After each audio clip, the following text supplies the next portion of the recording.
opportunity through two very esteemed panelists to give you a good background on the Bank of North Dakota. So I'm going to turn it over to you, gentlemen, and thanks for doing this and thanks for being here.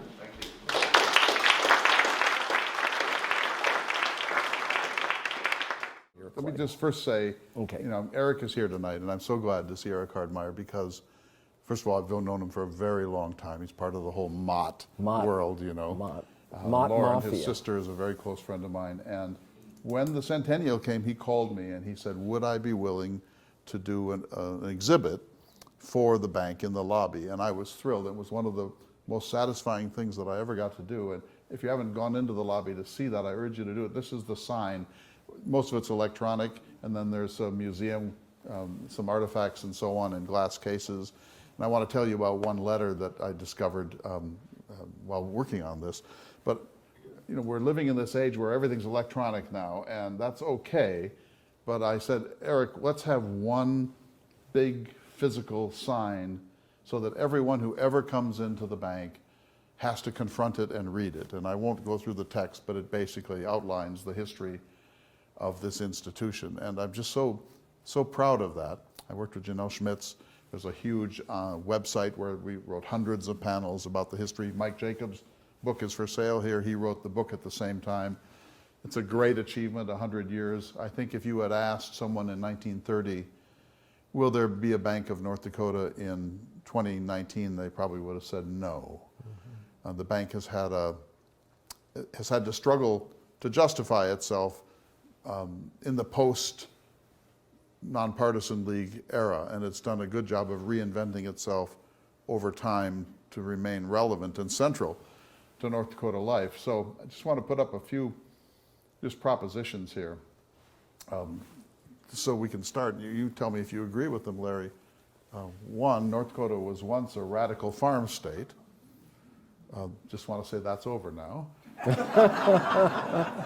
But for this brief period, this has to do with the progressive movement, of which Theodore Roosevelt's part, and populism, and the Grange, and the equity exchange. And there was a whole period in the end of the 19th and beginning of the 20th century of farm protest around, especially the Midwest and the Great Plains. And North Dakota was part of that, and in one point became the most radical of all of the farm states. So that's something that's sort of hard for North Dakotans to think about, since we're now at the opposite end of the spectrum. I just looked it up today. 76% of North Dakotans identify as Republican, 6% Independent, 18% Democrat. In the most recent election, 65.11% voted for President Trump, and 31%, surprisingly large number actually, voted for the other guy.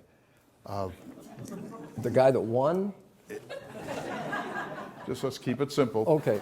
So, but here's the point I want to make. Even though this happened, this extraordinary populist, radical, even socialist movement occurred between 1915 and 1925 or so, it was never the majority of the people of North Dakota. It was an insurgency, and the insurgency offered programs that most North Dakotans were happy to see, but they really weren't on board with the underlying economic and political philosophy. So a lot of liberals like to look back on the nonpartisan league and think that's when we were, that's when we were great.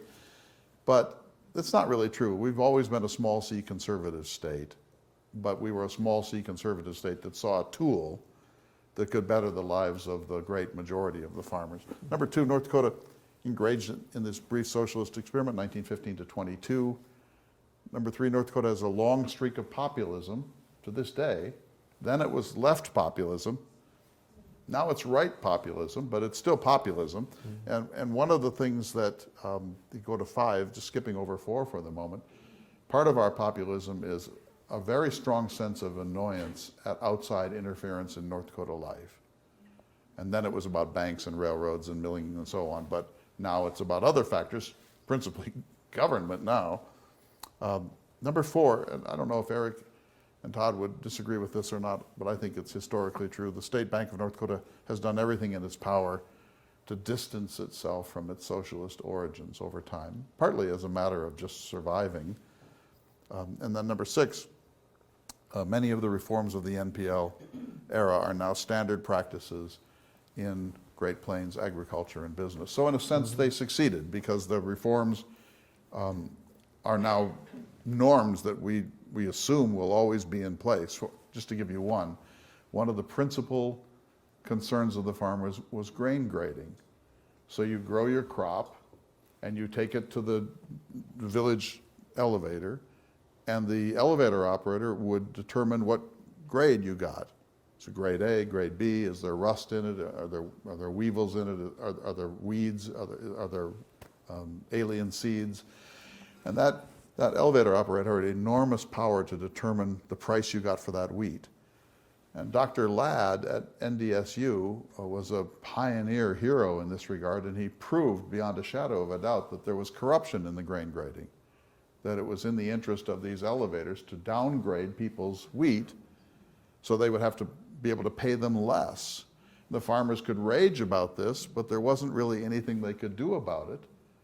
And so the NPL then brought in standard grain grading, made sure that the scales were accurate and honest, and reformed that. Today you don't hear about corrupt grain grading anymore. That's just we now just assume that that problem has been solved. And the farm program, the USDA farm program, whatever you want to say about it, has solved the farm credit issue.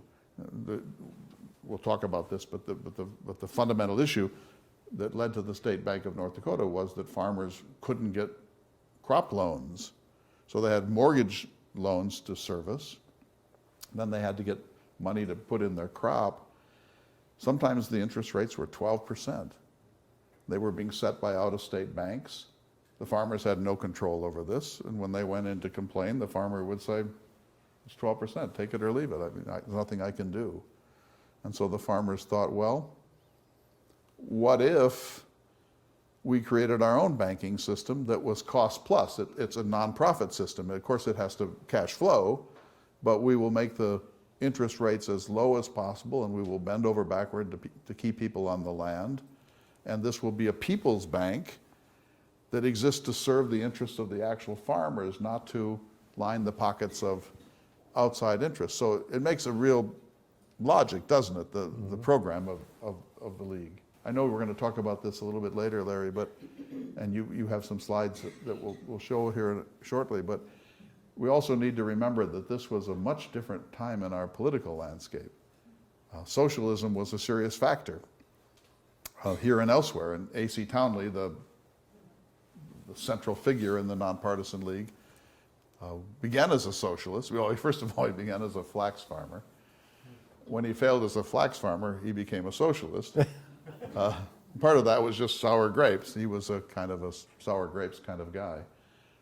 And he worked in the Socialist Party for a couple of years before they kicked him out because he wasn't really interested in socialist doctrine. He was interested in organizing people.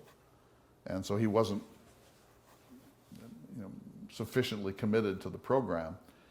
But socialism was a big deal then, and we sort of forget that. Eugene Debs, who stood for election 5 times, I think, in that era, in 1920 got the largest socialist vote in American history. He got almost 1 million votes. That would be unthinkable today, that percentage of the electorate. And so we have to contextualize this conversation by remembering that this was a time of labor unrest. Labor unions were asserting themselves. Big business was pushing back. Socialism was on the rise. The Bolshevik Revolution was about to occur in Russia to create the Soviet Union. That it was a different political milieu at the time. Well, I was just going to say, Debs was in prison at that point. Right, when he won that When he got 1 million votes. almost 1 million votes. Isn't that something? Yeah. We'll talk more about that. Yeah, we'll later, come back to that. But Yep. so you agree, don't you, that this roils out of progressivism and populism, Yep. and what the progressives gave us, which we still have, and it's exceedingly important, is initiative, referendum, recall, and primary. That those things which we now take for granted are progressive era reforms in our national political system. In fact, the first ever presidential primary occurred in North Dakota. The first ever. It was in 1912, and Theodore Roosevelt was, remember, running as an independent in the Bull Moose Party. The primary was held in March of 1912 in North Dakota. He lost. He lost to Fighting Bob La Follette. And boy, was he mad, because he was North Dakota's guy. He had identified himself. North Dakota, he wouldn't have been president. Right, Right. truly. And he thought, where's the gratitude? They wanted a more radical person to be their front runner, and so they voted for Fighting Bob La Follette. Roosevelt came in second, Taft third. But the primary, and then the initiative, referendum, and recall, were these new inventions. And Townley and Lemke, the sort of the henchmen of the Nonpartisan League, saw these new tools, and they grabbed them and used them. So they realized you can't probably create a third party that's going to succeed. But if you have an insurgency within the Republican Party and you win in the primary, the Republican Party is certainly going to win the November election. And so they used the primary system to make their insurgency work. They were using a new technology, and I'll show you a slide here in a minute, but it kind of reminds me of how successful candidates do this. Barack Obama understood social media and used it in part to become the president of the United States. Donald Trump understood Twitter and used it with a kind of genius to talk over the top of the political establishment and become the Republican nominee in 2016 and the 45th president of the United States. They used these emerging technologies. Nixon in 1968 used television in a way that it had never previously been used. And so Townley, who was a kind of a extraordinary thinker in some ways, strategist, realized that the new technology of the primary was a tool that they could use before the opposition really understood what they were up against. You said something that you might want to explain Yeah, further. yeah. You said the Republican Party and the NPL, and most North Dakotans think Democratic NPL. So 1920, the Republicans and the NPL. So let's just back up. The Nonpartisan League was created to be nonpartisan. And they were going to put forward the people's candidates that would be pro-farm, pro-labor, and they would then run them in whichever party had the best chance. But 99% of all their candidates ran in the Republican Party because Republicans always win in North Dakota. And so if it had been more evenly divided, they might have put up candidates in both parties, which they occasionally did, but they essentially formed an insurgency within the Republican Party. That lasted until the late 1950s. And then there was a flip. This was partly the political genius of Bill Guy. And two of his daughters are here tonight. Took the NPL across the street to the Democrats and formed an alliance with the Democrats, which continues to this day. So the Republicans had drifted away from NPL programs to the point that the NPL decided that it could no longer be an alliance with the Republicans and took a chance on the Democrats, and Bill Guy made that happen. Not alone. Yeah. So this is how it all began. Pretty much everyone knows this, and so this really, you and I have friends who are in the legislature. Legislative bodies are not always responsive. You wouldn't think you'd have to giggle about that, but legislative bodies are not always responsive, and so the farmers of North Dakota got it into their head that we could solve the problem if we had a terminal grain elevator. If we had a grain elevator, either in the state or maybe even better in Duluth on the Great Lakes, we could ship our wheat there and then we could store it until the price was right and we could hold it back. But if you have to take it to the local elevator in your town, in Drake or in Candu or Hankinson, then you lose control of it. This is before on-farm grain storage, which is now ubiquitous in North Dakota. But back then they didn't have this control, so they thought if we only had our own terminal grain elevator. So in 1911 and 1913, the people of North Dakota passed constitutional amendments by initiative to create a state terminal grain elevator. They said to the legislature, you won't do it, We are therefore initiating this reform. You now must appropriate the money and create the terminal grain elevator. And the legislature twice in 1915, in 1911 and 1913 refused to do it. They just tabled it, decided they could outlast the protest. And then in 1915, in this critical moment in the spring, the farmers from around the state had an equity conference in Bismarck, and they were sort of rolling in from all over. And they were in the old Capitol. This is before that Capitol burned. And they were pressing, they were lobbying for the legislature to do the right thing and give them their damn terminal elevator. And Treadwell Twitchell of Fargo, it's always Fargo, isn't it? Treadwell Twitchell of Fargo is said to have said to them, leave the legislation to us, we're the experts, just go home and slop the hogs. He claimed for the rest of his life that he didn't say it. But it doesn't matter whether he said it, it's so cool.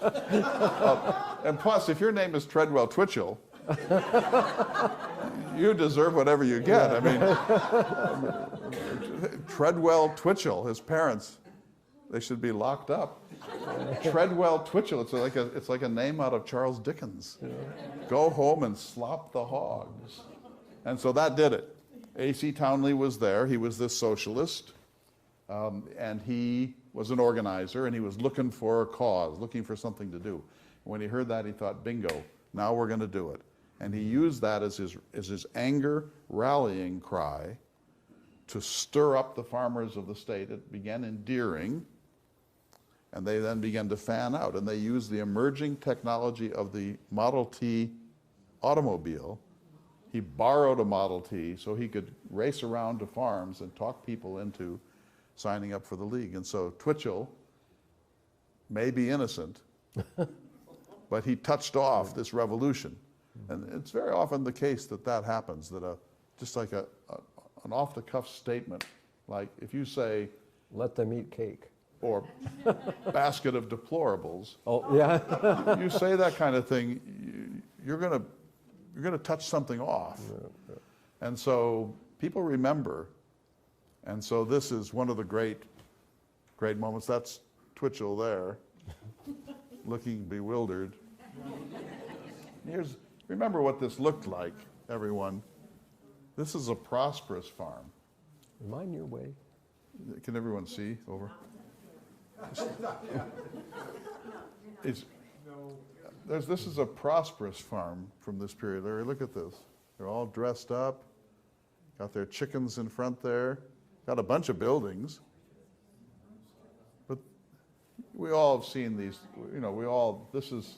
this is North Dakota. This is a certain North Dakota that we've all seen in every direction. Look at this. Sod house. The old stove is out there in front of the house. That man is either whittling or shucking corn or something. It's Jefferson said, those who labor in the earth are the chosen people of God. They don't look particularly chosen, do they? Look at this. She's all dressed up in her homestead shack, 12 by 14. Lived there for 5 years. Didn't you say that your people began in a cave? That your homestead... No. Isn't it true that you have homesteaders in your past that had my a DNA dugout? My DNA says I'm part Neanderthal. No. So, no, but they dug a dugout into the side of a hill, didn't they? They did. Where was this? Down in Perkins County, South Dakota. Right, and so when they first come, they winter's dug into the coming, so side you of do what you have to do, Yep. and then they build on after that, built on right? the top. Not much. Yeah, who's the rag to riches story now? So here's the situation. Here's the farmer in 1915, let's say, when Treadwell Twitchell is wearing his bow tie in Bismarck. The railroads are against us because they set the rates. Local input means nothing. Take it or leave it. Minneapolis grain mills set the price. Take it or leave it. Grain grading system corrupt, or at least inefficient. The banks charging whatever they want to charge. So what's the farmer to do, Larry? Chicago Board of Trade is already creating the futures market in grain. So the farmer's out here in these conditions, working really, really hard, hauling water from a well to water a garden, planting these crops, plowing land, sometimes for the first time. If you read Anne Marie Lowe's Dust Bowl Diary, I heartily urge you to read this book. It comes a little bit later, but she grew up just north of Jamestown. In the morning, she would walk 1.5 miles to get the cows to bring them home to milk. Then she'd milk those cows and feed them and turn them loose. Then she would slop the hogs. Then she would go get the horses and saddle up the horses. Then when she had the milk, she would put it in the cream separator. You remember those. Mm-hmm. They had 43 parts. And after you separate the cream by rolling this thing along, you have to take it all apart and boil it. And after that, she went to school. That was her life. Think of our lives, how smooth they have been. So this is what people were doing, and they had, locusts and grasshoppers and hailstorms and drought. And at the end of the year, you have this crop, and you take it to the grain elevator, and you're cheated. Mm-hmm. And what are you going to do about it? And the state legislature, then at least, I won't say now, made up largely of the well-off, largely indifferent to the plight of these farmers. And so finally they had had enough, and they organized the Nonpartisan League. And so here's what they thought. This is a really wonderful picture from the NPL newspaper, the Leader. And here's the farmer carrying society on his shoulders. I mean, he's borne down by the burden. Here's another one from the Leader. He's got the terminals, the warehouses, the flour mills, the packing plants, the banks. He's carrying all of it. And he's not getting a return. And it's not that he wants to get rich. He wants to pay his bills. He wants to be able to put shoes on his children's feet. And so this is the origin of this. And it was a very widespread discontentment up and down rural America. But somehow it touched off this movement here. North Dakota was the principal nonpartisan league state, although it bled over into Minnesota and to Montana and to the Canadian provinces, and to a certain degree in South Dakota, Nebraska, and Kansas. But it was really North Dakota. And here were their options, Larry. One is quit, and many did. During the 1930s, 30,000 people left the farm and never came back. Number two, gut it out and hope for eventual prosperity, which is what most people do then and now. Form cooperatives or take over the state political system. The least likely is number four, and that's exactly what they did. The co-op movement, we know friends in the co-op movement to this day. And the co-op movement was once much, much more important in North Dakota than it is now. I remember you do, when the Farmers Union co-ops were true co-ops, and you would walk in and get baling twine at a certain discount and oil at a certain discount. And co-op gas stations, co-op grocery stores. They were owned by the farmers, and it was cost plus. They had the cash flow, but at the end of the year, if there was a dividend, if there was a profit, there'd be dividends for the farmers. And so this was a way of doing it. If I buy my own fuel, I have to pay market prices, but if we buy bulk fuel, we can maybe lower those costs and save for the farmers. So the co-op movement is very strong, and we need a history of the co-op movement in North Dakota because it's so important, and it's never really been written, and it's still to this day an important part of North Dakota life. But at one time it was critically important, and the NPL had some elements of co-op in their system. But what they did was number four, which was to have a revolution. Yep. Here's their program. So in 1916, Treadwell Twitchell, 1915, Townley fans out with these Model Ts. Every time they get more checks, they buy another Model T. They have a bunch of people wandering all over the state. They're particularly strong in northwestern North Dakota, up near Crosby. Watford City, Stanley, Ross, that area was the hotbed, and Minot was kind of a radical city then. It was known as one of the homes of the International Workers of the World, the so-called Wobblies. It was a railroad town and a mining town for coal. And so that was where the league had its greatest strength. It was weaker in the cities. The cities had powerful economic interests that were skeptical of the program and pushed back. But in 1916, in the first of their great elections, Lynn J. Fraser was elected governor of North Dakota from Hoople, North Dakota. And he was a true farmer governor, a wonderful man. Come back to him. But they didn't have control of the legislature because you can't, the way we stagger elections, you can't control the legislature in a single election. So they had proposals, but they weren't getting them passed.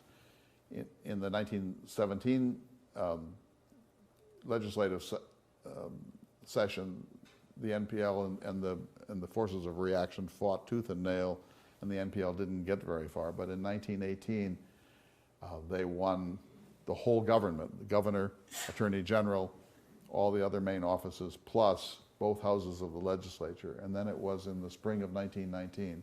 You and I did a talk at BSC on this once, on the most important legislative sessions in North Dakota history, and it was one of the most important.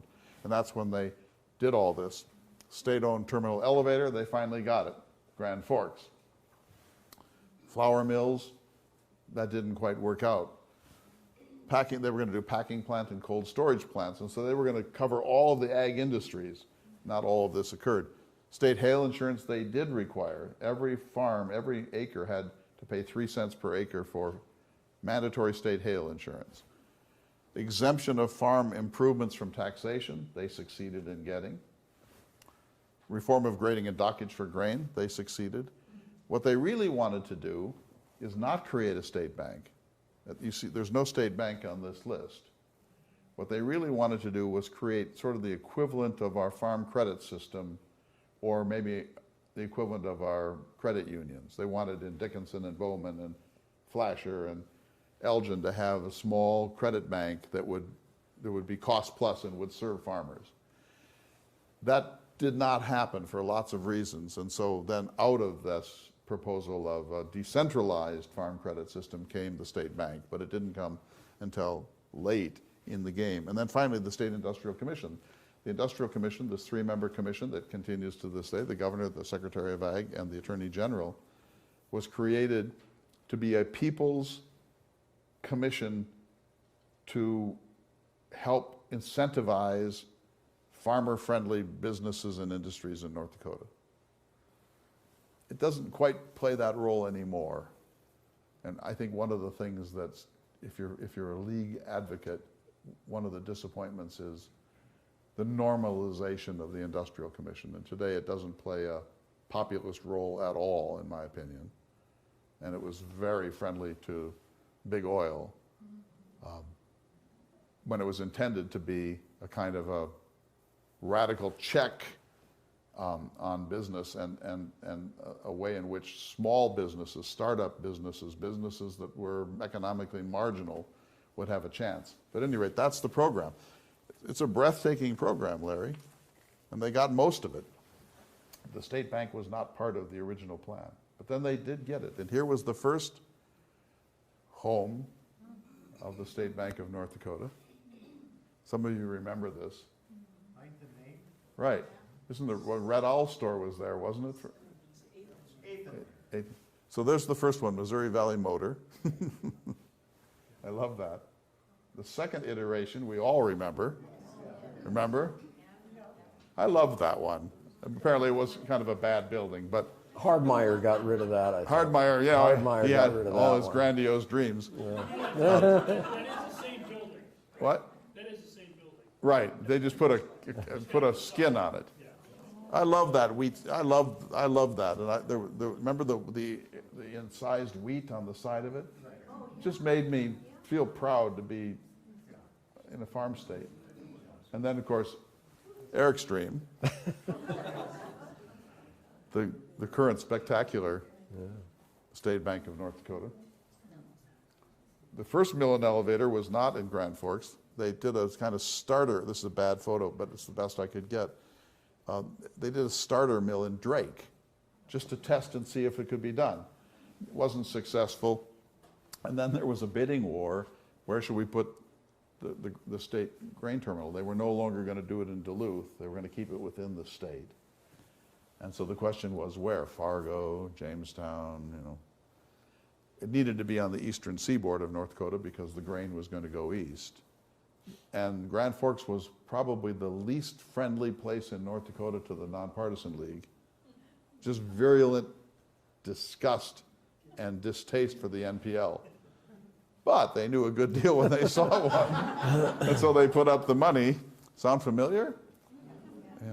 And so they also eventually got a Sac Air Base in the same way. And now we'll see if they get that $900 million corn milling operation.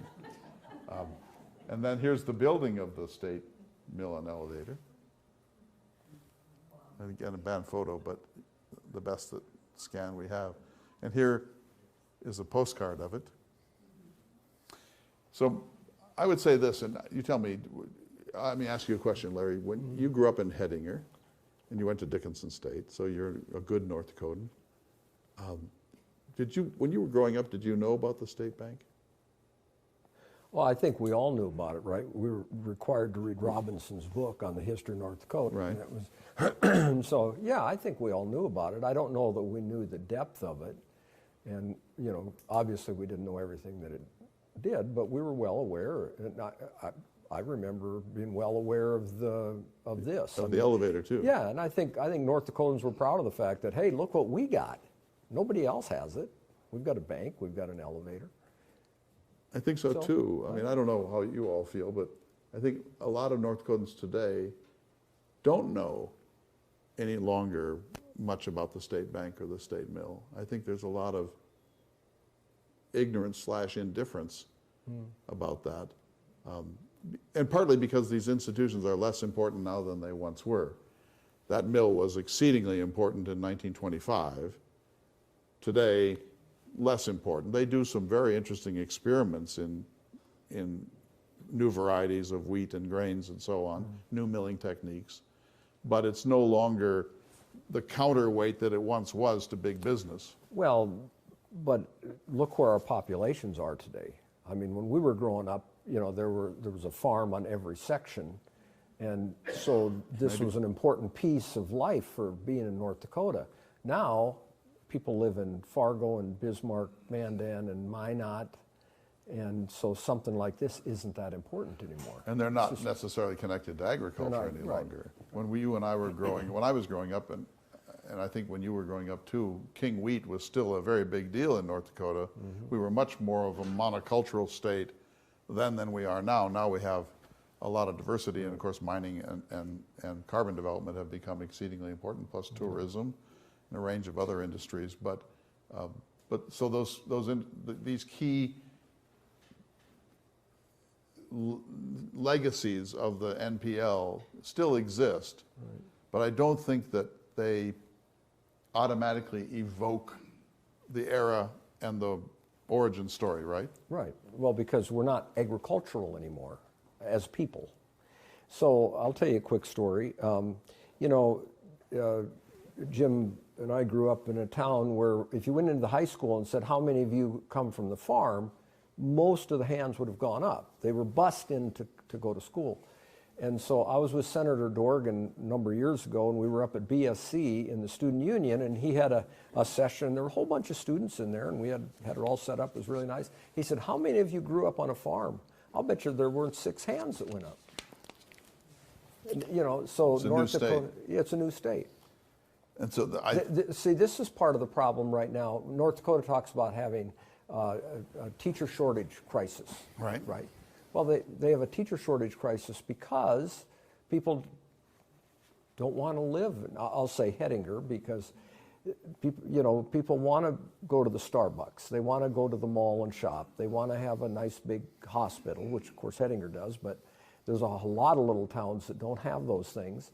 And so we have a teacher shortage in North Dakota only because of the rural nature of some of our towns.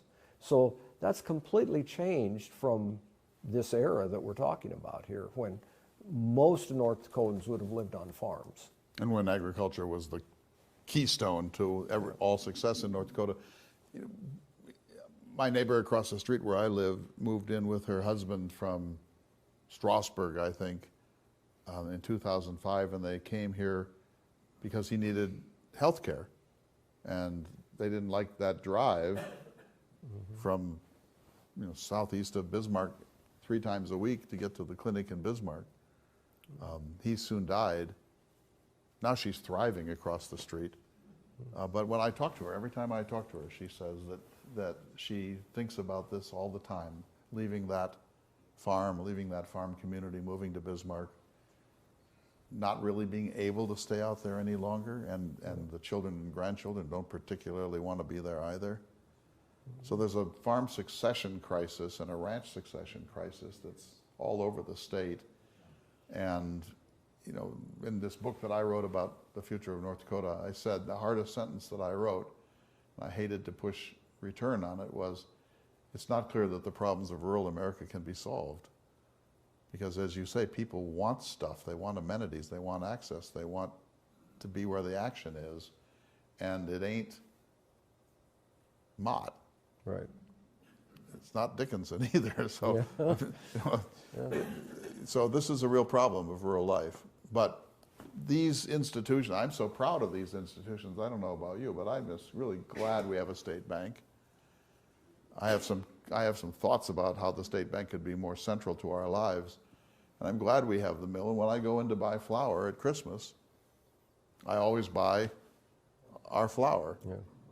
And I just feel like it's a duty to buy our flour, because we need to respect that heritage, because those people, our forebears, worked exceedingly hard to make this state happen. And now I've been living off the froth of America all my life. I've never done any real work in my life. I won't speak for you, my friend. I'm going to write that down. Finally, he took a note. All right, so here's the kingpin. Let's talk about him for a minute. A.C. Townley grew up in Minnesota, Browns Valley, Minnesota. He was a school teacher for a short time. He was a plunger, and he came out, in other words, he took enormous risks. Then he came out to beach and put in thousands and thousands of acres of flax, thinking that he would make a killing. And the price changed out from under him, and it embittered him. He went bankrupt, and he spent the rest of his life striking back at that kind of capitalism. And then he happened to be handy and looking for work when Treadwell Twitchell touched all this off. Is he a demagogue, do you think? Or just a rabble-rouser, or is a genius? What is he? I think he's an organizer. Okay. That would be my view. A really talented one. Talented organizer, yeah. I think if you say, let me just go to a few other figures and we'll come back. But here's Lynn J. Frazier, the farmer governor from Hoople. Here's William Lemke, who was the brains of the operation and went on to be a distinguished U.S. congressman, helped to create Theodore Roosevelt National Park. He's the one who finally pushed through the legislation in 1947 that created Theodore Roosevelt National Memorial Park. And here's Bill Langer. Listen to that. Yeah. Listen to that response. Yeah. The most colorful of them. And he broke with the League, so he was the first dissident. He was very central. He might have been the shrewdest, brightest, most politically savvy of all of them. He had been the city attorney in Mandan and had distinguished himself as a populist. He became the Attorney General of North Dakota in the League Revolution, but he soon broke with Townley and Lemke and became their antagonist, and he went on to become one of the most notorious governors in North Dakota history. But I want to go back to Townley. So this is kind of the cast of characters. And I would say no Townley, no League. that it wasn't going to happen without him. It's his capacity as an organizer. He had this notion of how to sell this product and how to stir up revolutionary energies and how to expand the organization so that it kept growing.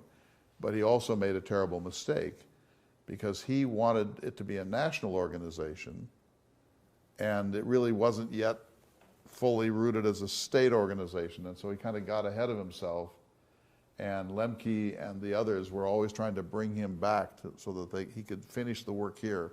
But he met with Woodrow Wilson. He gave speeches at the Cooper Union in New York. He saw himself as a big national figure, and he sort of, in some sense, North Dakota was too small for him. And so his own hubris is one of the reasons that the League came apart. But here he is. It's hard to get a sense of what a brilliant stump orator he was. But during World War I, for example, which is one of the reasons that the League died, Townley gave speeches in which he said, "Why do we send our lean and thin little farm boys over to fight? How about our fat plutocrats, our bankers? Send them over. They'll take more bullets than our lean farm boys," which is, a pretty good rabble-rousing thing to say, but it didn't win him any friends in the establishment. And he went to prison in Jackson, Minnesota for impeding recruitment in World War I. He gave speeches in which he said two things. He said the plutocrats should have to fight in this war because they're the ones that are profiteering on it, and that was certainly true. And he said, if we're not going to conscript, if we're not going to conscript rich people to fight in the war, we should conscript their wealth. If we're going to conscript a farm boy from Hettinger to go fight, then let's conscript the banker's wealth. That's his contribution to the war effort, which I think makes a kind of sense. Yeah.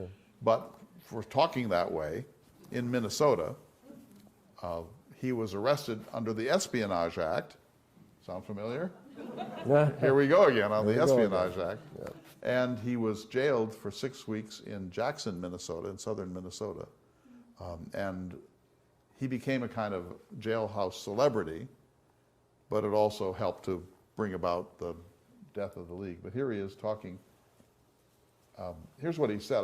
This is my favorite line, excuse the language, but this is his psychology of organization. Discover the damn fool's hobby and then talk it. If he likes religion, talk Jesus Christ. If he's against the government, damn the Democrats. If he's afraid of whiskey, preach prohibition. If he wants to talk hogs, talk hogs. Talk anything you'll listen to, but talk until you get his goddamn John Hancock to a check. That gives you kind of a window into A.C. Townley. Organizer, yeah. But very effective. Mm-hmm. That's if you go to fundraising seminars, CEOs go all the time. And they're told, find out what the interests of the people are and talk that, because it's not really about your project. It's about the rapport that you develop. And so this was his training program for League organizers. Here he is. I would have loved to have heard him. I wish we had recordings of that. It's a little too early. We do have a recording of him.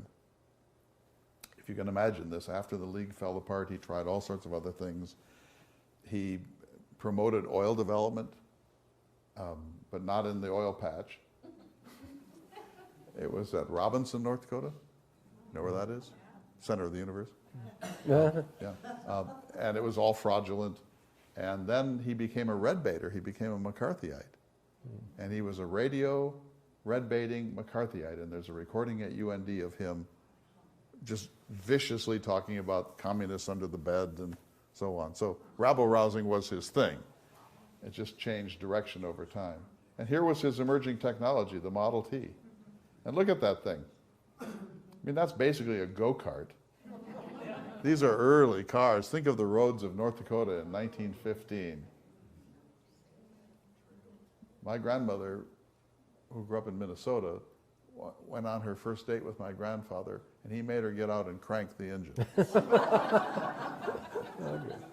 And she married him. And then he also pioneered airplanes. This is really radical. And so this is a time when people had never seen an airplane in Hettinger or Mott or Crosby, literally. And so this is Fraser's governor's airplane, but they would fly around, and then there'd be a rally of all these people milling around, you know, near the fairgrounds of Crosby, and then out of the sky would come Superman and land there right on the grass field and get out, and people were mesmerized by the technology. Question. Yeah, This sounds awfully like Northern Lights, the movie. it is. Okay. So let me go to this, if you want to read about this, Mike Jacobs' superb book, right there. You can buy it tonight. It's a great book about the 100-year history of the bank, and really lavishly produced. The bank did a tremendous job with it. And Mike Jacobs is one of North Dakota's supreme journalists and historians. But the best book on the subject in it about the origins of the Nonpartisan League is this one, Larry, Robert Moreland's Political Prairie Fire, the Nonpartisan League, 1915 to 1922. It's a little too pro-League. He's very much pro-NPL, and more maybe than the League really deserved, but it's an outstanding study. Then there are these two more recent ones, Sons of the Wild Jackass by North Dakota Center for Regional Studies, Terry Shoptow, and Insurgent Democracy by Michael Lansing. Insurgent Democracy is better, I think, than Sons of the Wild Jackass. And here's Mike Jacobs' book, and here's Mike Jacobs in my living room talking about the book project. And here's Northern Lights. So Northern Lights was produced in 1978. It was one of the great achievements of the North Dakota Humanities Council under its gifted original director, Everett C. Albers, one of my mentors. And there's a long, interesting backstory to this, but it's a haunting film. If you've never seen it, most of you have seen it. It's a magnificent, haunting film. I cry every single time, 4 or 5 times. And guess who that is on the right? That's Joe Spano. Yeah. You know, that guy? Joe Spano's been in absolutely everything. This was one of his starter projects when he was just a kid. Now he's, NCIS, isn't he the FBI guy? Yeah. So I really recommend these books, but if you can only have time for one, of course you buy that book, but if you want the origin story, Political Prairie Fire. Here's a rally. Isn't that great? Just gives you a sense, doesn't it? I mean, if you saw this as like Ford F-150 pickups down near Rame, that'd be something, but there's just something magical about this. Every one of these cars was trouble. What year do you think it was taken? What year? Yeah. Oh, I don't know, but I'd say 1922 or early. I think it's Crosby. This is Minnesota, but there's an NPL wagon. One of their capacities was this magazine, the Nonpartisan Leader, which was published in Fargo, and they had brilliant cartoonists. Here are just a few of the cartoons. The Nonpartisan League saying to Big Biz, the enemy, look, is using the legislation, using legislators, putting them in a vice, and the farmer says, "You're fired, I'll do this job myself." This is Townley. This is an anti-League cartoon. Townley with the hook nose, and you see him riding the farmer for his own self-aggrandizement. Here's the cover. These are really brilliant cartoons. The farmer holding up the entire world, like Atlas. Here's the farmer and the laborer throwing the useless middleman off the cliff. Yeah, great. But I love this. This is Lynn J. Fraser. He's their first governor, and he's from Hoople. And when nobody knew where Hoople was. Do you know where Hoople is? Yeah. So.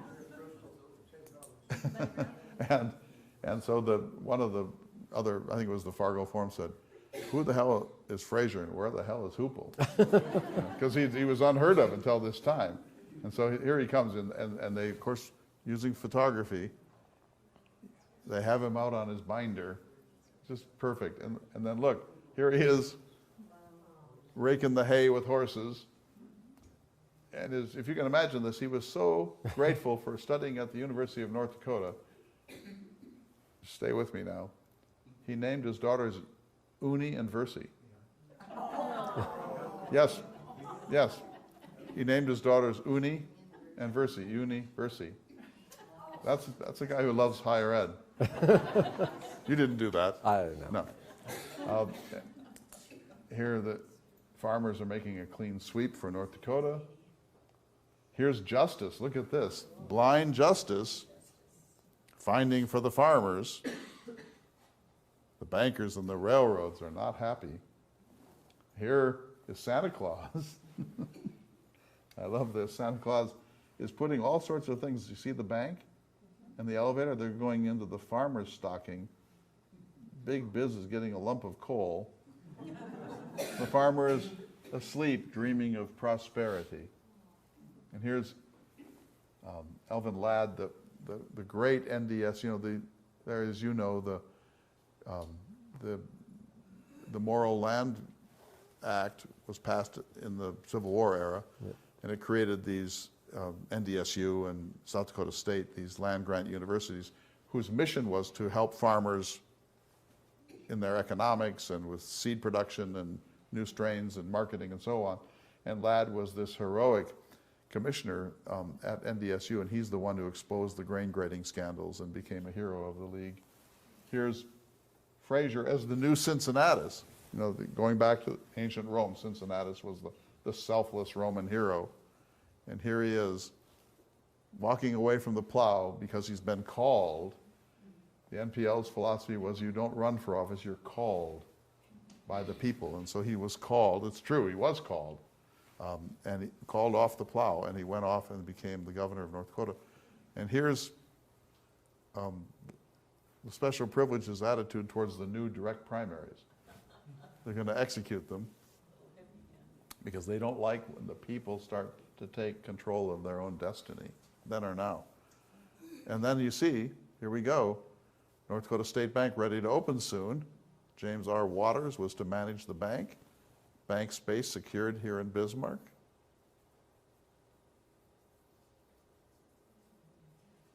Direct primary has been killed by big business in Montana. Here's Ladd. The cartoonist was James Baer, who was a congressman, but he was a brilliant cartoonist and a propagandist. Bank of North Dakota proved success. I went to UND when I did this project for Eric. I sat in the Rare Books room for like 4 days and took pictures of every single page of the Nonpartisan Leader, and it was so worth it. You just are so moved to think that this movement was so earnest, and they wanted to build a better world, and they had the guts to do it, and they were amateurs. They didn't know what they were doing. They just knew that it needed to be done, and they found the mechanism, and they found the talent. Here, look, here's banking, so you see how it worked. The poor little farmer on the right, the local bank, the district bank, the New York bank, etc. They're all oppressing the poor little farmer who can't get a simple operating loan to put in his flax. Here's the farmers throwing the money changers out of the temple. Look at those beautiful caricatures of Big Biz. Fat, ugly, Dickensian, evil characters. And here's James Baer, their cartoonist. His cartoons played a huge role in the success of the league. Here are the dockage fees.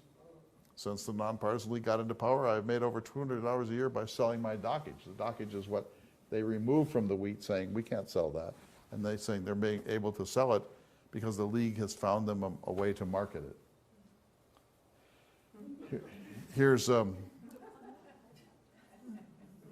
Big Biz having a hard time cracking the nut of the Bank of North Dakota. By the way, the bank was challenged. along with the other league program, it went all the way to the Supreme Court of the United States. And the Supreme Court found for NPL. Here's Big Biz trying to hold the dam against the Nonpartisan League's reforms.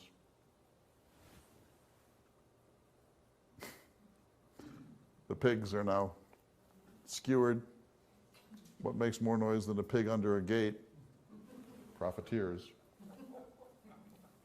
Bank has many precedents, trying to find historical roots, et cetera, et cetera. Let's go through these slides now. You want us to, I think we've sort of talked about how this happened, so place it in the larger political context of the times.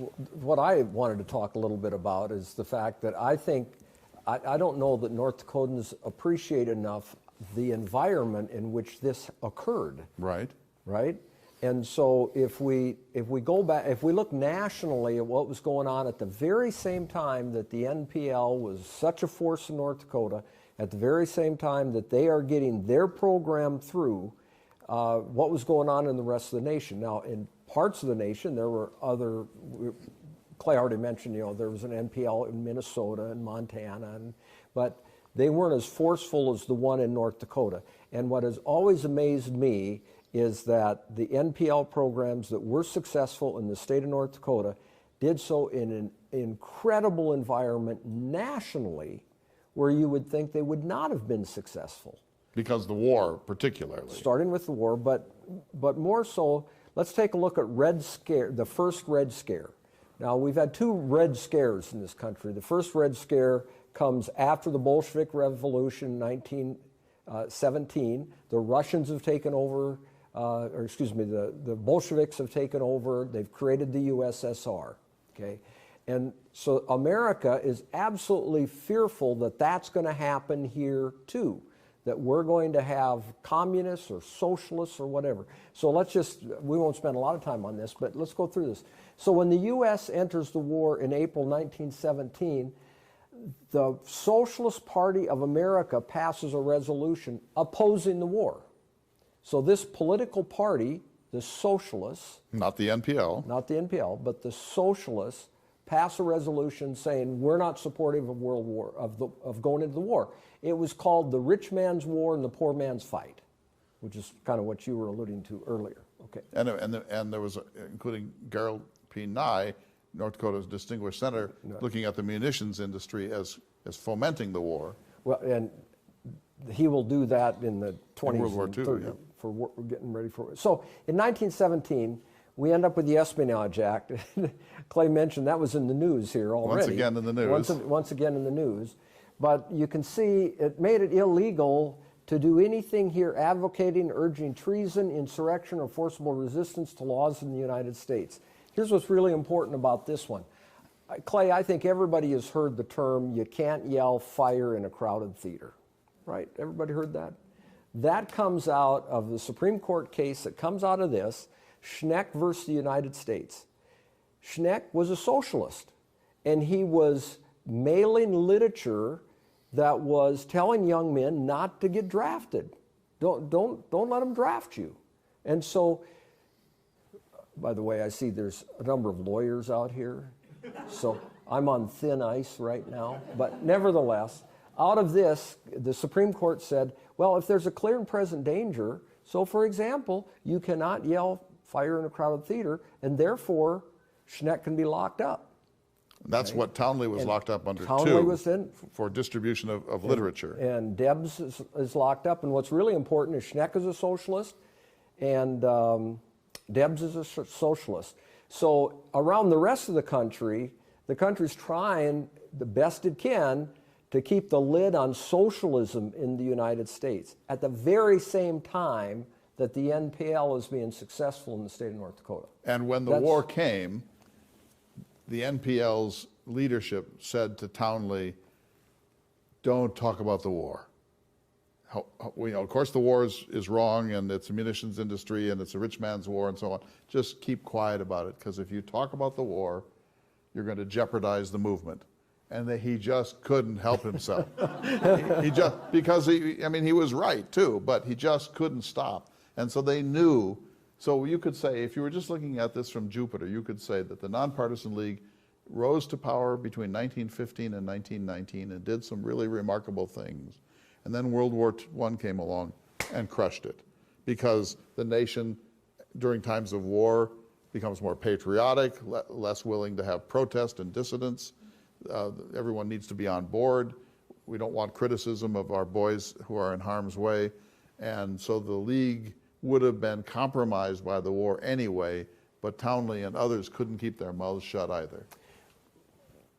Well, let me just push back on you a little bit, because in 1919 is when they are successful, and that's after the war. But Townley's in prison when they're successful. Yeah, okay. I mean, they got their program, but Right. But they're now seen. So there was an anti-NPL magazine, a journal called the Red Flame, and they were whipping up treason talk about the NPL during this whole time. If there hadn't been that, if there had been no war, I think they would have been more successful. Oh, I can That's agree all with I'm that. And that reminded me of the red flag laws. All over the United States, they were passing laws that you could not have a red flag. Massachusetts passed that law. Harvard had a problem because they've got a crimson colored flag. So it didn't work out very well. But in North Dakota, that was defeated. They did not have a red flag law in North Dakota. All this is happening in North Dakota. Well, the rest of the country is going through this. Let's just go quick here. So, Sedition Act, same kind of stuff. All this whipping up patriotic fervor. Patriotic. And then Eugene Debs, we already talked about him. He's a socialist. He's found guilty of violating the act. 2 concurrent 10-year sentences he is sentenced to. Runs for president from prison. Runs for president. He gets pardoned by Harding in 1921. So he runs for president in 1920 in prison, gets almost 1 million votes. Okay. So then in February 19, IWW, Clay already mentioned the Wobblies. Of Minot, yeah. IWW shuts down Seattle. They have a general strike. And this strike and the other labor unrest, there's a lot of labor unrest going around in the country, heightens this fear that America's under assault from socialist agitators. Okay. All of this is going on in 1919 while the NPL is being very successful, turning North Dakota into a socialist They're state. on a collision course. Okay. Number of bombings all across the country. Number of bombings, including there was, go ahead, next one. The U.S. Attorney General, a guy by the name of Palmer, and we'll talk more about him in a Palmer little bit. Raids. There was a bomb at his house. I mean, there were bombings all over the United States during the 1919 and 1920. Anarchists are blamed. Okay. So then Palmer institutes these raids. He's going to root out this socialism, the anarchists and the communists in the United States. They're raiding homes. They're rounding up people. About 10,000 Americans are arrested during the Palmer raids. And then they ended up with 556 of them are deported. So this labor unrest and all this activity is a growing tendency here in the United States to connect American nationalism. Now, if you're going to be an American and you're going to be patriotic, you've got to be nativistic, you've got to believe in Anglo-Saxon racism and militant Protestantism. And my God, does this sound familiar? Well, this theme percolates through American history up until the present time. Yep. So we're in the middle of the first Red Scare at the very time that North Dakota's doing all this sort of stuff. This is what's going on. That inspires the rise of the KKK. Here's a picture. This is the KKK march in Washington, D.C. in 1926. And then just some cartoons like Clay had up. This is showing that there's a Bolshevik climbing underneath the American flag and anarchy, and they're doing everything they can to keep them out. There were some socialists in New York that were expelled from the legislature. They ran for re-election. They won, came back. That's why 9 lives. What are we going to do to get rid of these guys, you know? And then here is one that's just perfect for North Dakota, because here Bolshevism cures everything. So here's the Bolsheviks, and they've got a cure-all for everything. And here's the American farmer saying, "Do I look sick? There's nothing wrong with me." okay? So all of this is going on around the country at the very same time, and this is the book Clay was just talking about. But let's hear just a couple of quick quotations of what people were saying about North Dakota at the time. At the same time that all this is going on, okay? The state is now the socialistic laboratory of the country. While all this is going on, the state has become the socialist laboratory. In 1919, when there's all those referendums, they try to destroy the NPL's programs through referendum. And that happens in 1919, and all of them were defeated. So the programs remained in place. But prior to that election, here's what a newspaper said. This is the day of the election. Today, North Dakota will stand up and declare in a ringing voice that socialism shall not triumph. We're going to defeat the League. We're going to defeat the League.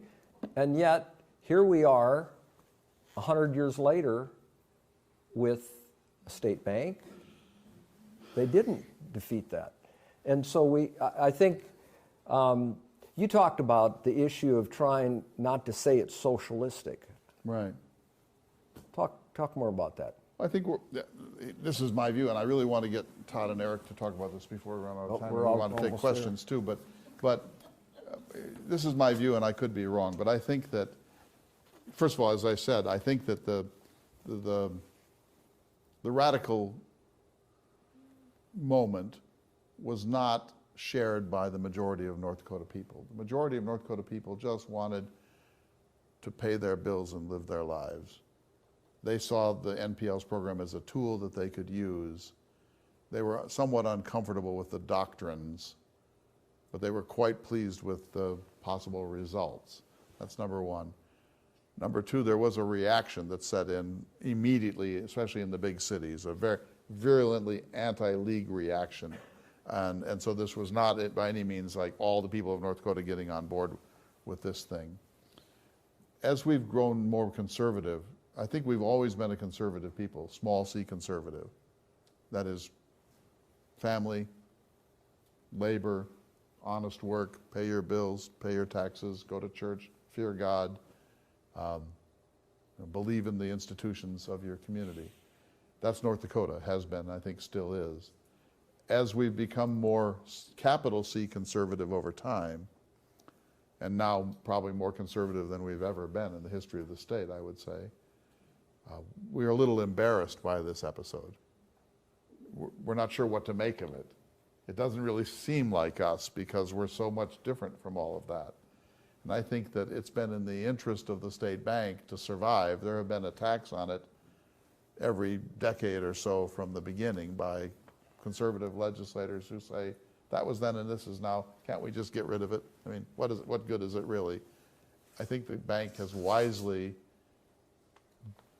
distanced itself carefully from that beginning, emphasized the good things it does, student loans, things like that, and has been less than fully eager to embrace this moment because it seems so out of keeping with the dominant political feelings of North Dakota.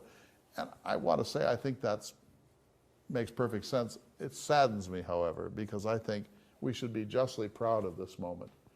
When the people of North Dakota stood up and said, by Godfrey, we are hard-working people. We deserve to be able to pay our bills. We are exploited. North Dakota has been exploited by outside interests from the very beginning. It continues to be, in my opinion. Extraction has been our theme. When you extract commodities like coal, wheat, cattle, you don't control the price of those things. The value added occurs somewhere else.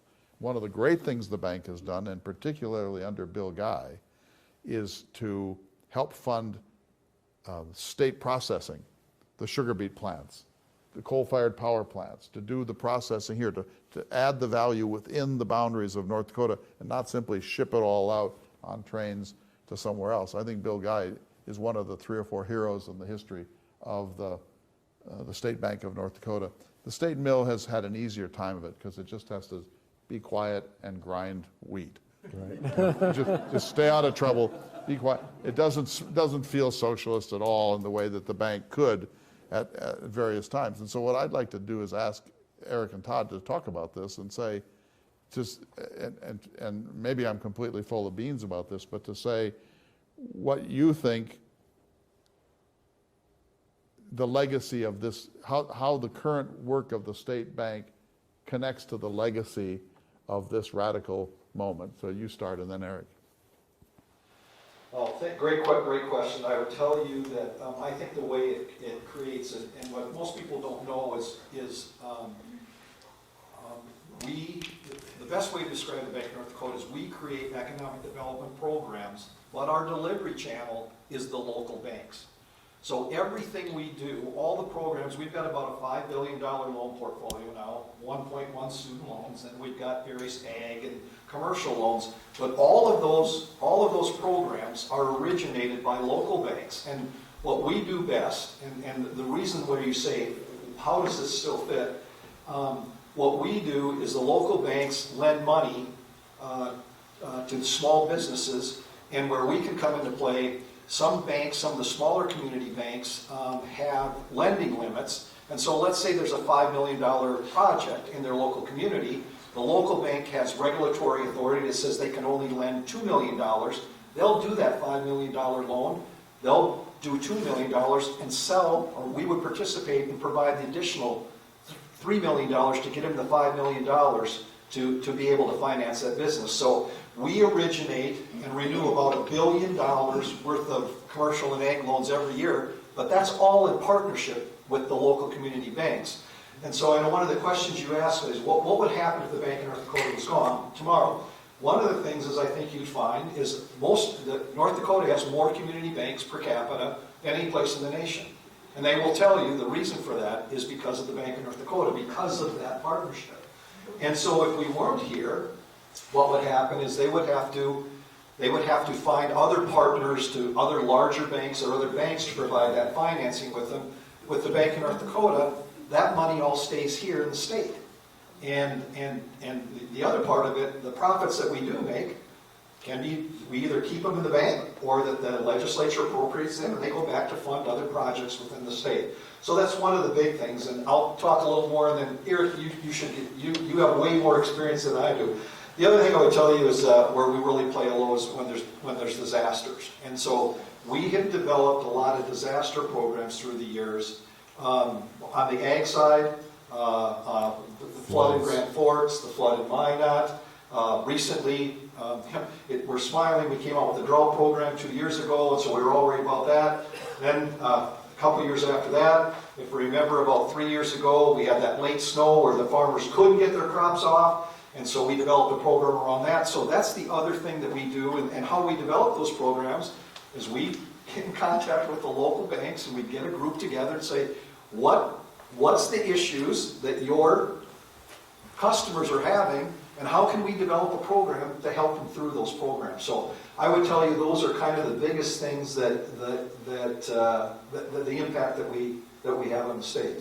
That's excellent, but let me just be the devil's advocate for a moment. Montana and South Dakota have floods and crises too, and they handle them. So there are other ways to do this. You're saying the good news is it keeps the profits in the state. Well, I would tell you the other thing is what we do is the other, South Dakota, Montana may have other programs, or they may try to do programs. Most of those are at the federal level.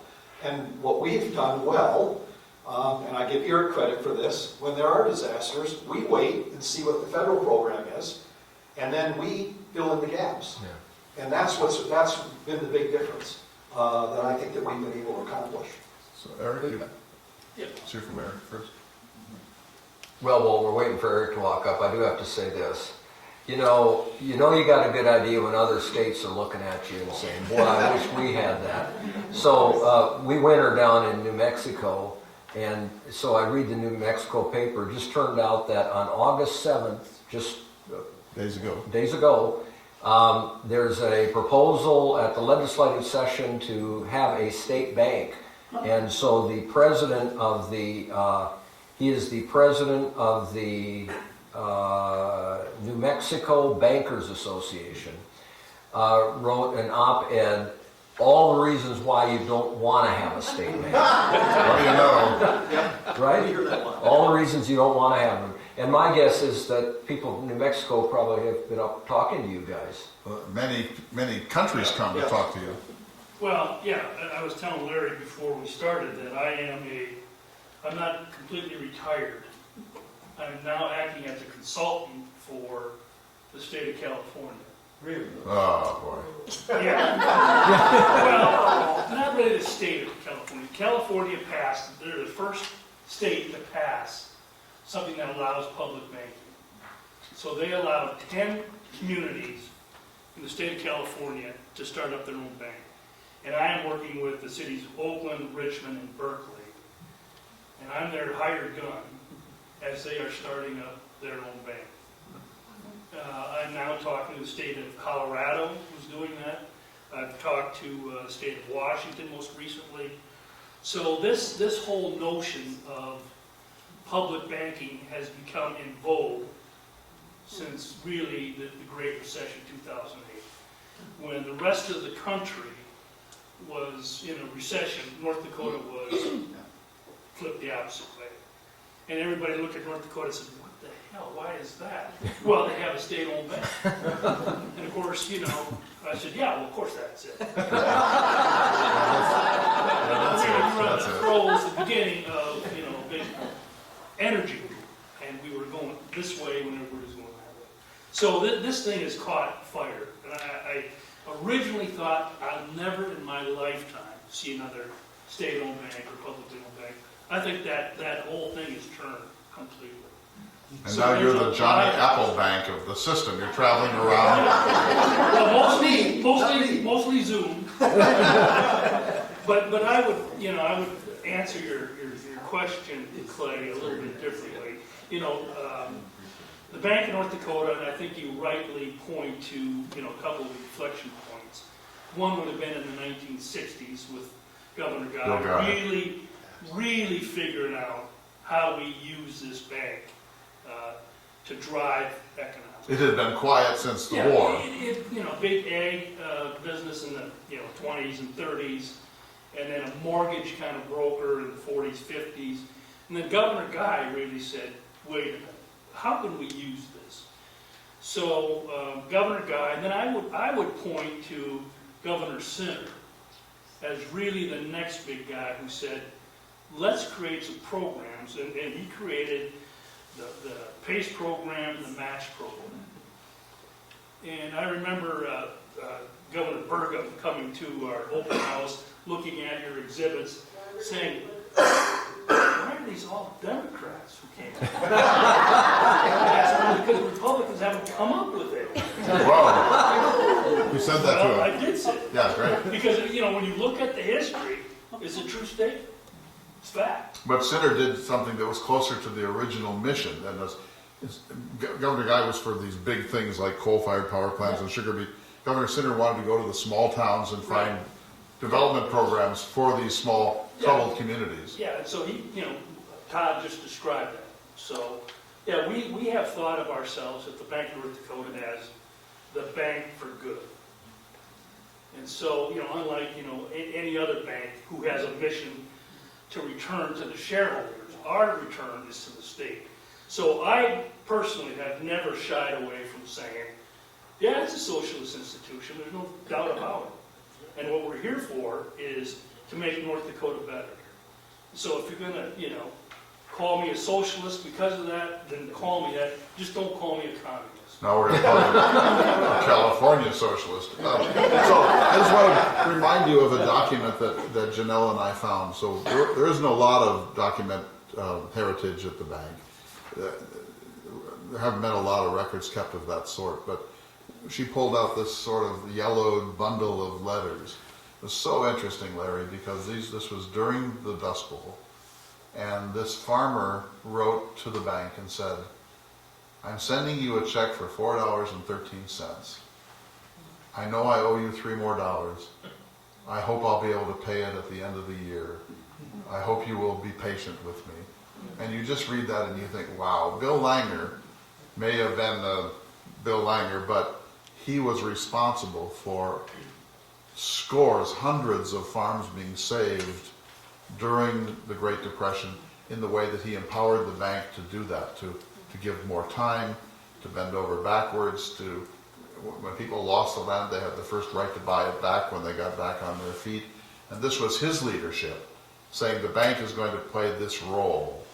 And so I guess my challenge to both of you would be, how can the bank continue to be a people's bank in the small p way that we're talking about, where it really does reach out to hurting North Dakotans who need a leg up and who look to the bank as not just a clearinghouse for funds, but sort of the lender of most generosity and last resort. Well, before we go any further, I want to acknowledge one more person you guys haven't yet talked about, and that's Carly Flock. Yes. So if you want to talk about the Industrial Commission, so all these governors, attorney generals, and ag commissioners have run through, but they all, like Todd and I, report to Carly. Oh boy. There's your institutional memory right there. Okay. But I would also add, Clay, that when I look back at the founding principles of the Bank of North Dakota, and Todd and I talk about this frequently, is one of the founding principles was to fix in the mind of all of its citizens the exact purpose of the Bank of North Dakota. And so when I start talking to other banks and other communities, it's, what are you trying to solve here with this bank? What are you trying to do differently that the private sector isn't doing or can't do? Because if you can't answer that, then you have no business trying to have a public bank compete with a private sector. And at times that has been a hard question to answer. Yeah, but Todd will and I spent many years together, and what we've always had is, what is the problem that we're trying to fix? What's the And patch? so we go around the state saying, what's the issues? What are the sticking points? And how can this bank, move with great dexterity and quickness that other banks just wouldn't do to fill in the gaps? And so whether it's venture capital or new programs, that's what we're constantly doing. I know Todd's doing that, and that's what we did. Is continuous change and morphing into something different that is helpful. So, Let's see if there are any, you have another word. Let's see if there are any questions. Yes, sir. This, from 1997, in the Grand Forks flood, I recall that there was a cash flow problem with the local counties and cities and school districts because taxes weren't coming in, but the expenses were continuing. And it was John Hogan was the president of the bank at that time, and the local people went to the bank and said, can you loan us $25 million for cash flow? That's what I think happened, and it happened just like that. Same day or next day, something like that. right. That's what I recall. Yeah, and I think that's a great point. Clay, you brought this up. Well, Montana has the same problems. South Dakota has disasters. If you talk to like Doug Freeze, who was head of emergency management, when he would go to national conferences, he says, yeah, but I have a state-owned bank. I can get money tomorrow. Where the others would have to maybe float a bond or do something and wait for weeks or months. We could do it just like that as a B&D. And yeah, so we were up there, John Hogan and I went up, and right as the flood was finishing, and what can we do? And they said, go home. You're too early. We don't know what we're doing. So as Todd mentioned, that's what we figured out with disasters is we got to get out of the way. We got to let the federal government do their thing. They got the big I recall it was about $25 million almost instantly. Right. Right. So Todd and Eric, fair enough. This all makes perfect sense. Do you think that the legislature of North Dakota is adequately respectful and enamored of the work that you do? Since I'm retired, and I really don't care what they say anymore. I would say that for the most part, absolutely, they respect what we do. And not only because of the programming that we offer, but the money that the Bank of North Dakota contributes back to the general fund. And so they've looked at that for many, many sessions and have drawn on the bank. But I think that, that there's some that are constantly going to be naysayers, that question, the whole concept of B&D. And I don't know, the whole Bastiat group, probably has a real philosophical issue. Well, in fact, I know Rick Becker, the first time I ever met him, he came up and said, just so you know, I don't like the Bank of North Dakota. I don't like the whole idea. And so I know that there's always been this underlying current of, folks that don't like it.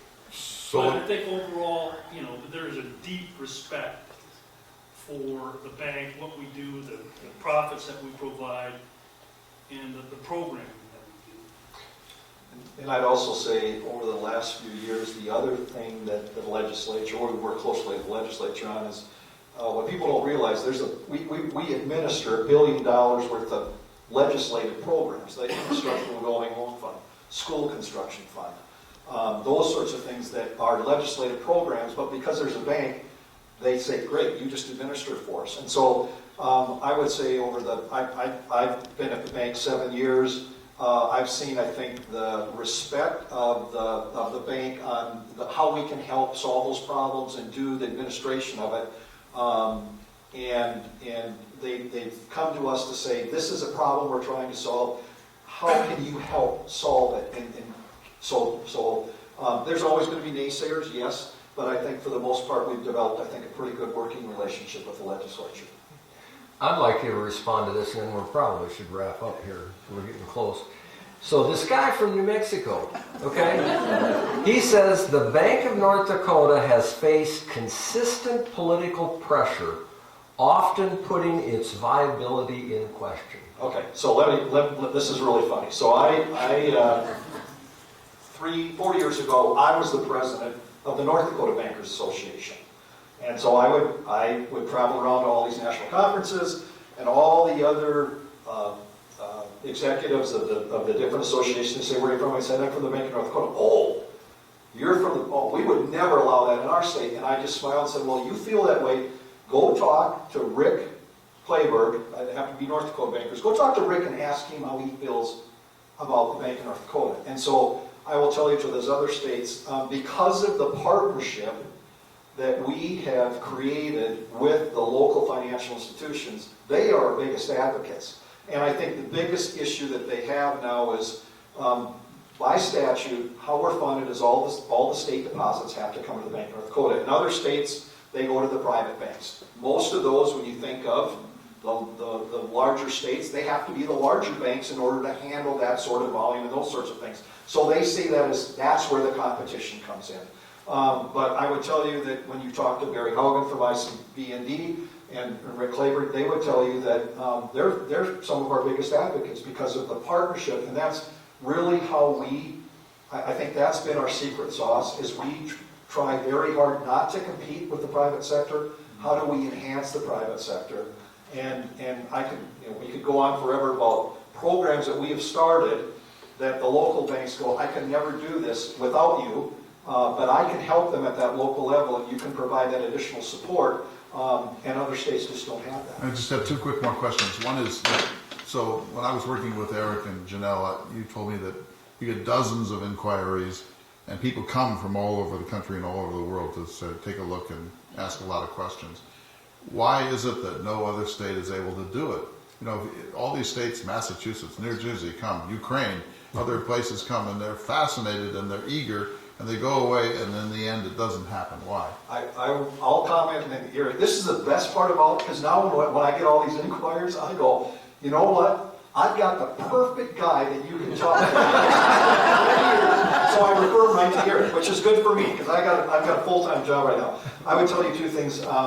One, I think a lot of the other, when you talk about public banking, a lot of the other states, I think they're trying to solve a very specific issue, and it could be, we're going to offer very low interest, long-term, fixed rate, low interest loans. Well, you can't, I mean, the S&L crisis proved that can't happen. So They are trying to do some things for a specific purpose and don't, I think, really understand the structure that's made us successful. So I think that's one thing. And then the other thing is most of the national associations, they're heavily against it because of that reason, because they would be losing something. They'd be losing deposits. In my mind, the only way most of these states could happen is if there is a separate tax or separate revenue that is new, that they can carve out and say that's going to go and that's what's going to fund the bank, maybe you got a shot. But you've been more involved than I am. Yeah, I agree with everything you said there, Todd. You know, it gets back to this idea of why is it that you're creating this bank? And in the case of, California, they're trying to solve some issues that are maybe unique to California. For them, climate change is huge. Homelessness is a big issue. And the third issue is something that a lot of states deal with, and that is affordable housing. So to me, it comes to that claim, and as I said at the beginning, I think it's starting to turn a little bit. There's now a public banking institute. There's a national movement, and so I think that you're going to see some. And it probably won't be state-owned banks. They may be municipally owned banks. I was asked that question originally. Somebody in California said, do you think a state-owned bank will work in California as opposed to the model that they're now proposing, which is municipally owned banks? I said, I can't conceive of how a state-owned bank in California could work. The size of the economy in California. 6th largest in the world. Yeah, it's enormous. Your needs are enormous. How do you begin to even determine what things you want to do for the state? And to capitalize a bank of that size, I wouldn't know how you do it. So, it comes down to that. And I think, as Todd says, there aren't a lot of natural allies for a state-owned bank. There's a lot of foes. The bankers don't like it. The investment bankers don't like it.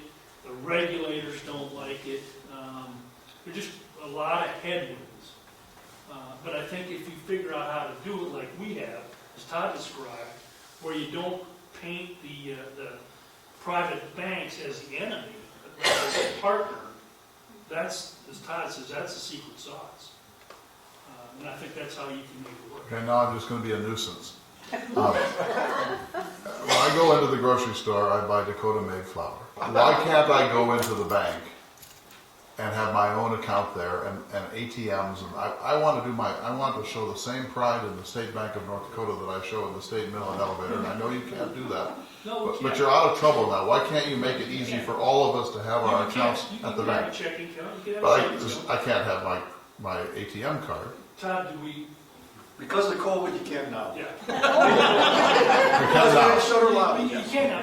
What we wanted to do, and so this goes back years and years ago, is we didn't want to compete with the private sector. But you're out of the woods on that front. Well, we could be, but you never know. The last time it really came up was 1987, where we dealt with some entity that says, let's get rid of the bank. But we're as Todd has said, we're always mindful of not stepping on the private sector's toes. Because once you do that, and you don't have a good reason for why you're doing it, then you're going to get opposition. But you see my point. I have no way to show my pride in the State Bank of Well, North go get a Dakota. checking account. You can get one. Oh yeah, but come on, it's the 21st century. You've got to have ATMs everywhere. Well, you can be part of the network. Yeah, and I would say, Clay, that's the difference. When you think of banking now, banks have branches all over. They're retail and oriented. We are not a retail bank, and we've known that. We're a bank. We're really a banker's bank. We're much more efficient that way. We don't think we need to compete. I mean, what problem are we trying to solve? There are plenty of retail banks. That's not what we're there for. Then why would we do that? It's duplicate. So that honestly, and Eric says it best, when we go out and look at problems, and you talk about working with the legislature, that's the first question we ask. What problem are you trying to solve? When we do disaster programs, what problem are we trying to solve? We can help develop programs around that, what that is. So I would tell you that's really our attitude around that, is because we're not trying to duplicate what's working. that to us isn't good use of taxpayer money either, and what we should be doing. And we have shown, I mean, we always joke, Eric and I always joke that when we talk to legislators, we say, you guys like that we made, last year we made 144 million. That's what you really, I said, that's not the true economic impact. Our true economic impact is that we lent $1 billion to businesses on Main Street with our local banks. And we finally, during COVID, we finally did a study of that, and we had an impact of $6 billion on North Dakota's GDP during that time when we did COVID programs. So it was huge during that time, and so I think that is the biggest impact that we end up having. Well, thanks to the two of you for bringing some good sense and facts to this You did a conference. fine job. Thank you. Thank you, everybody.